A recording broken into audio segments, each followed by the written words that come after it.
Et c'est là que je me suis aperçu, en fait, que la poésie, c'était pas simplement des mots, mais des sons et une musique de sons.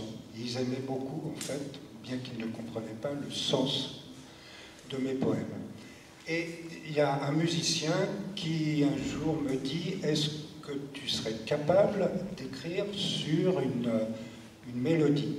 Ouais, fastoche, pas sûr. Et donc, il me donne une mélodie, et cette mélodie m'a fait remonter des souvenirs, des émotions que nous avions eues en Afrique, parce que nous avons vécu assez longtemps en Afrique aussi. Donc, j'ai écrit ce poème qui s'appelle « Terre lointaine ». Terre lointaine, souvenir amer, nuit africaine, bonheur éphémère. Brise tes chaînes, ouvre tes bras, oublie ta peine, cesse le combat. Ton esprit à la dérive, sous un ciel d'orage, prisonnier d'un bateau ivre, au vent, tu hurles ta rage. Tes yeux cherchent dans la nuit le regard d'un amour perdu. Étoile filante d'un paradis à tout jamais disparu. Tes yeux, magie noire, danse rituelle, ultime espoir d'un esclave rebelle. Pour quelques perles de verre, illusoire rêve de nouveaux horizons, les souvenirs au-delà des frontières font de toi un éternel vagabond.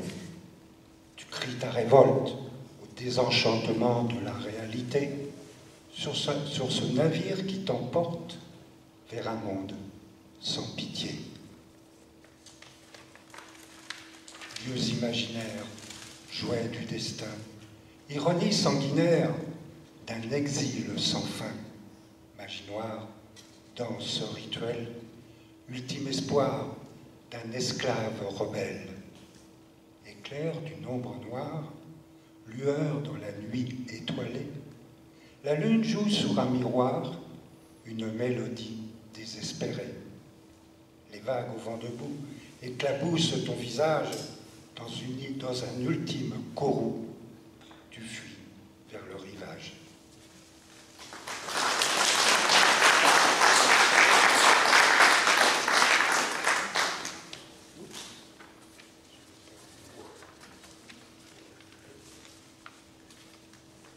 Alors,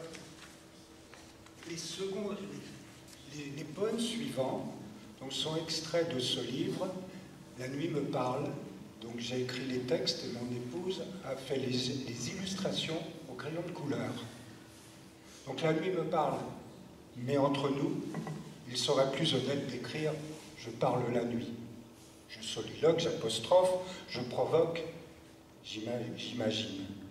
La lune, les étoiles sont mes conseillères.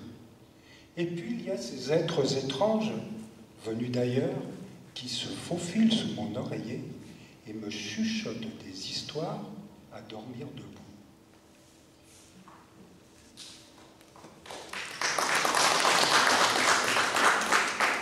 Je voudrais tourner autour de la Terre, regarder le monde la tête à l'envers, comprendre la face cachée des choses, le pourquoi, le comment et la cause. Je voudrais courir sur les planètes, pour une fois, n'en faire qu'à ma tête, grimacer au coucher de la lune, éclater de rire au lever de Saturne.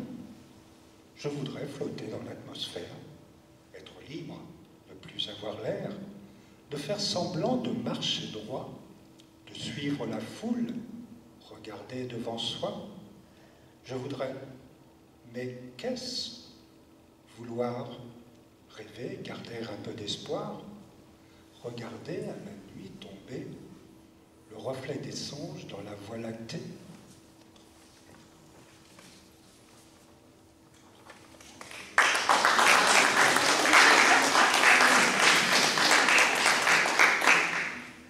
Cette nuit, j'ai fait un rêve. En voyage sur la banquise, j'ai rencontré une marquise qui se baladait en pull marin, accompagnée de 2 pingouins. Elle pleurait comme une madeleine. Elle avait perdu sa baleine. Partie en voyage de noces avec un vieux rhinocéros. Je lui fis un gros câlin, et à cheval sur mon dauphin, nous partîmes en Amazonie à la recherche des Ouistiti, où nous vîmes avec surprise la baleine et la marquise, assises sur un vieux tas d'os. Elle avait mangé le rhinocéros. C'est une histoire un peu simplette, à vrai dire, sans queue ni tête, et je crois que dans ma tête, tous les mots sont à la fête.